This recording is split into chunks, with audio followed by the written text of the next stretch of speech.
Sugar-free at healthy drinks, pasok na pasok po ito sa ating healthy lifestyle.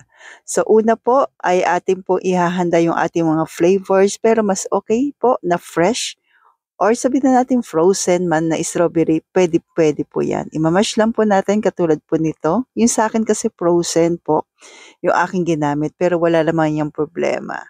Then yung ating sweetener ay allulose po. Ito po yung kadalasan ginagamit ko sa leche flan. Then liquid stevia strawberry flavor. Available po yan parehas sa Judder's Grindahan po. So 2 tablespoon po na allulose, then konting tubig at ilagay na po natin yung ating strawberry. Pakukuluan lang po natin.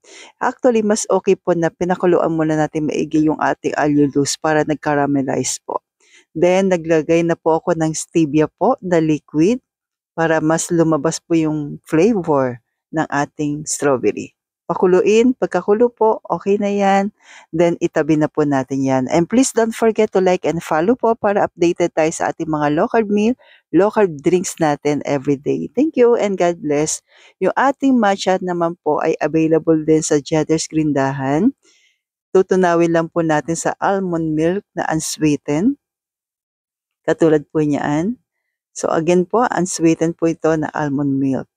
Then, i-ice na po natin. So nilagay ko na po yung ating matcha, liquid po na monk fruit, dagdag sweetener natin, then yung ice. At kung umabot ka po sa part na ito, okay lang po ba malaman kung taga saan ka po para alam ko lamang po kung saan aabot yung aking video. Thank you po, then almond milk.